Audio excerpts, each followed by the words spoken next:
नया नियम लूका 13, इंग्लिश में ल्यूक 13, उसकी 1 आयत से लेके 9 आयत तक। उस समय कुछ लोग आ पहुंचे और उससे उन गलीलियों की चर्चा करने लगे जिनका लहू पिलातुस ने उन्हीं के बलिदानों के साथ मिलाया था। ये सुनकर उसने उनसे उत्तर में कहा, क्या तुम समझते हो कि ये गलीली और सब गलीलियों से अधिक पापी थे कि उन पर ऐसी विपत्ति पड़ी? मैं तुमसे कहता हूं कि नहीं, परंतु यदि तुम मन न फिराओगे तो तुम भी इसी रीति से नष्ट होंगे। या क्या तुम समझते हो कि वो 18 जन जिन पर शीलो का गुम्मट गिरा और वो दब के मर गए, यरूशलेम के और सब रहने वालों से क्या अधिक अपराधी थे? मैं तुमसे कहता हूं कि नहीं, यदि तुम मन ना फिराओगे तो तुम भी इसी रीति से नष्ट होंगे। फिर उसने ये दृष्टांत भी कहा, किसी की अंगूर की बारी में एक अंजीर का पेड़ लगा हुआ था। वह उसमें फल ढूंढने आया परंतु ना पाया, और तब उसने बारी के रखवाले से कहा, देख मैं 3 साल से इस अंजीर के पेड़ में फल ढूंढने के लिए आता हूं परंतु नहीं पाता, इसे काट डाल कि यह भूमि को क्यों रोके रहे? उसने उसको उत्तर दिया, हे स्वामी, इसे 1 वर्ष और रहने दे, तब मैं इसके चारों ओर खोद कर खाद डालूंगा, यदि आगे को फला तो भला, नहीं तो उसे काट डालना। अपने पड़ोसी को बोलो, पश्चाताप कर या नाश हो। क्योंकि ये वचन जो आपको पढ़ के सुनाया गया, इसकी हेडिंग ये है कि पश्चाताप करो या नाश हो। और आप जानते हो परमेश्वर ने हमें नाश होने के लिए नहीं बुलाया।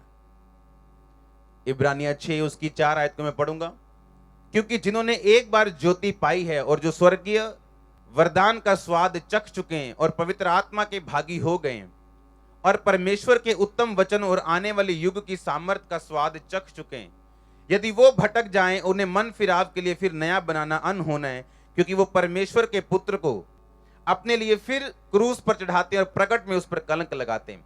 क्योंकि जो भूमि वर्षा के पानी को जो उस पर बार बार पड़ता है, पी पी कर जिन लोगों के लिए जोती और बोई जाती है, उसके काम का साग पात उपजाती, वह परमेश्वर से आशीष पाती। यदि वह झाड़ी और ऊंट कटारे उगाती है तो निकम्मी और श्रापित होने पे है और उसका अंत जलाया जाना है। हे प्रियो, यदि हम ये बातें कहते हैं कि तो भी तुम्हारे विश्वास में हम इससे अच्छी और उद्धार वाली बातों का भरोसा करते हैं, क्योंकि परमेश्वर अन्यायी नहीं कि तुम्हारे काम और उस प्रेम को भूल जाए जो तुमने उसके नाम के लिए इस रीति से दिखाया कि पवित्र लोगों की सेवा की और कर रहे हो। पर हम बहुत चाहते हैं कि तुम में से हर एक जन अंत तक पूरी आशा के लिए ऐसा ही प्रयत्न करता रहे, ताकि तुम आलसी ना हो जाओ, वरन उनका अनुकरण करो जो विश्वास और धीरज के द्वारा प्रतिज्ञाओं के वारिस होते हैं। सब बोलो आमीन। लूका 13 का मैं एक लाइन फिर से पढ़ूंगा।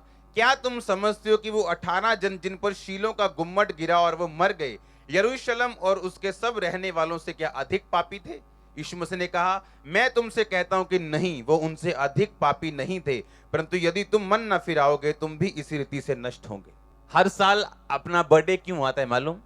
ये 10 साल में एक बार ये परमेश्वर ने बनाया इस तरह से कि एवरी ईयर आप इसे कंसीडर करें कि आप पैदा क्यों हुए दुनिया में। लोग इसे पार्टीज में सेलिब्रेट करते हैं, अच्छी बात है, लेकिन वो सेलिब्रेशन तब काम की है अगर आपने उस चीज को हासिल कर लिया हो जिसके लिए आप पैदा हुए हो। जोर से बोलो हालेलुया। परमेश्वर ने कहा, क्या 18 जन जिन पर गुम्मट गिरा और वो मर गए, परमेश्वर ने क्या वो ज्यादा पापी थे जो लोग यरूशलेम में थे? तभी तो मुसीबत आई ना उन पे। यरूशलेम वाले बच गए लेकिन वो 18 जन मर गए। परमेश्वर ने कहा नहीं, वो यरूशलेम के रहने वालों से अधिक अपराधी नहीं थे, परंतु उन्होंने मन नहीं फिराया था, और इसीलिए परमेश्वर ने कहा, यदि तुम भी मन नहीं फिराओगे तो इसी रीति से नष्ट होंगे। हालेलुया। आपने ध्यान से समझना आज का वचन। परमेश्वर ने कहा इसलिए नहीं कि उनके पाप ज्यादा थे तो वो मर गए और गुम्मट के नीचे आ गए, या उन लोगों के पाप ज्यादा थे जिनका लहू, जिनको पिलातुस ने मार दिया और उनके बलिदानों के साथ ही उनका लहू मिला दिया। ऐसा नहीं था कि वो बाकी यहूदियों से ज्यादा पापी थे। परमेश्वर ने कहा वो ज्यादा पापी नहीं थे, पर उन्होंने मेरी स्वाद चख के भी अपना मन नहीं फिराया था। हालेलुया। इब्रानियों के लहू मिला दिया। ऐसा नहीं था कि वो बाकी यहूदियों से ज्यादा पापी थे। परमेश्वर ने कहा वो ज्यादा पापी नहीं थे, पर उन्होंने मेरी स्वाद चख के भी अपना मन नहीं फिराया था। हालेलुया।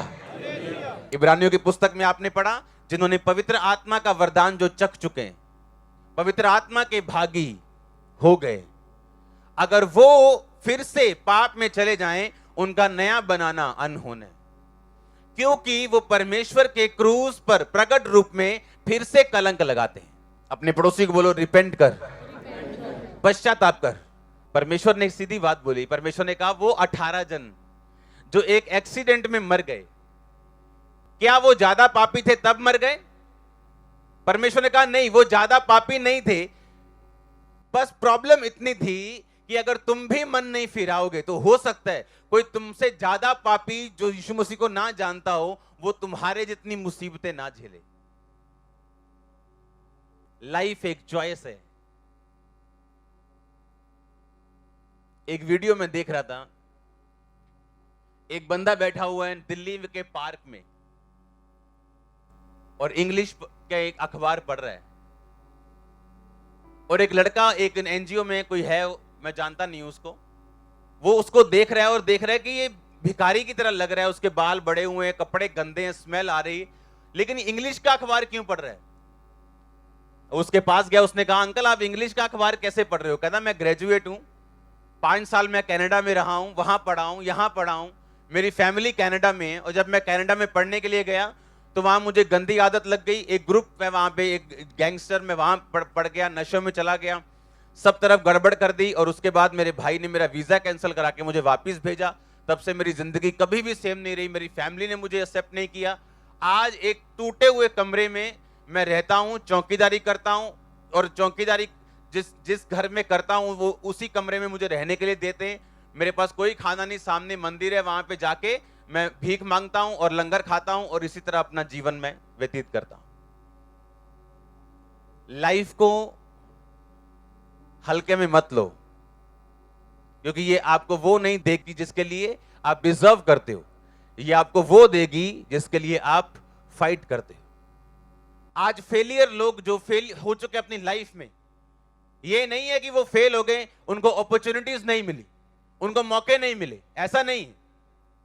उनको मौके मिले अपनी लाइफ में, पर उन मौकों का उन्होंने फायदा नहीं उठाया। प्रभु यीशु मसीह ने कहा ऐसा नहीं कि दूसरे लोग जो नहीं मरे एक्सीडेंट में वो कम अपराधी थे। परमेश्वर ने कहा हो सकता है कि वो उनसे ज्यादा अपराधी हों, पर जिन 18 लोग जो एक्सीडेंट के गुम्मट में मर गए, वो उन्होंने मन नहीं फिराया था। वो यहोवा के वचन को जानते थे और जानबूझ के भी अपना मन नहीं फिराया। हालेलुया। आज हम परमेश्वर के भवन में वचन को जानते हैं, पवित्र आत्मा का स्वाद चख चुके, हीलिंग्स देख चुके, सब कुछ कर चुके, बपतिस्मा ले चुके। अगर हम भी वही काम करेंगे जो अन्य जातियां करती, तो हमारी सजा ज्यादा होगी, क्योंकि शैतान आपको भरमाएगा, देख तेरी सहेली भी तो वैसी ही है, देख तेरा दोस्त भी तो वैसा ही है, उसको क्या हुआ? कुछ भी तो नहीं हुआ। पर परमेश्वर ने कहा नहीं, अगर तुम भी मन नहीं फिराओगे तो उन्हीं लोगों की तरह नाश हो। वो आपसे 10 गुना बुरे काम करके बच सकते हैं, अभी वचन को नहीं जानते, पर लिखा जो वचन को जानता है, लिखा अगर उसने मन नहीं फिराया। मन फिराने का मतलब रिपेंट, यूनानी में इसका मतलब है किसी गलत चीज को करके पछताना और उसके लिए पश्चाताप करके उसको छोड़ देना। ग्रीक भाषा में इसका मतलब है एक पाप के लिए पछताना, एक पाप करके उसके लिए गिल्टी फील करना और उसके बाद रिपेंट करना, तौबा करनी और उसको सदा के लिए छोड़ देना। क्योंकि बाइबल कहती पाप शर्मिंदगी और मौत लेके आता है। जब पाप आएगा, शर्मिंदगी पीछे आएगी और मौत पीछे आएगी। वो बिजनेस की मौत हो, कैरियर की मौत हो, रिलेशनशिप्स की मौत हो, स्पिरिचुअल मौत हो, गाइडेंस की मौत हो, डिवाइन ईश्वरीय बुलाहट जो परमेश्वर ने आपको दी है, उसे पूरा करने के लिए ईश्वरीय गाइडेंस चाहिए, वो उस गाइडेंस की चाहे मौत हो। आप अलग तरह से बुलाए गए हो, अलग किए गए हो दुनिया से, राजपदधारी हो, याजकों का समाज हो। हमारे और दुनिया में जमीन आसमान का फर्क है। हम अलग तरह से बुलाए गए चलने के लिए यीशु मसीह के साथ। तो क्या अपनी जिम्मेवारी मालूम है कि नहीं? परमेश्वर ने कहा, दाऊद, मैंने तुम्हें भेड़ों के पीछे चलने से इस मनसा से बुला लिया कि तू इस्राएल का राजा बने। यह परमेश्वर का प्लान था, दाऊद के लिए नहीं, दाऊद के भाई के लिए। पर बाइबल कहती है वो पाप में गए, सिन में गए, खुदा के वचनों पे नहीं खड़े रहे। परमेश्वर अपनी योजना बदलता गया और वो योजना उसके बाद दाऊद पे ठहर गई। और वो पाप में नहीं था, परमेश्वर के वचन पे खड़ा रहा और बाइबल कहती परमेश्वर ने उसको उस राजा होने का मौका दिया। आमीन। क्या हमें यह लगता है कि एक चीज को हम वचन को परे करके हासिल कर लेंगे और वो चीज हमारे लिए बरकत का कारण ठहरेगी? क्या ऐसा हो सकता है? नहीं हो सकता। ऐसी मैरिज जो वचन तोड़ के हुई हो, क्या वो बरकत का कारण ठहरेगी? क्या उसमें शांति होगी? पर मैं ऐसे लोगों को भी जानता हूं, सिर्फ मैरिज के लिए वो सेवा छोड़ सकते हैं कि यहां हमारा बॉयफ्रेंड गर्लफ्रेंड का चक्कर नहीं चलने देंगे, चलो चर्च के बाहर। आप सोचो मैरिज के बाद क्या होगा। पहले परमेश्वर कुछ नहीं बोलेगा, वो कुछ नहीं कहेगा, क्योंकि हर एक जो चीज हम बोएंगे खुदा के घर में, हमें काटने को मिलेगी अपने फ्यूचर में, और तब हमारी प्रार्थनाएं काम नहीं करेंगी।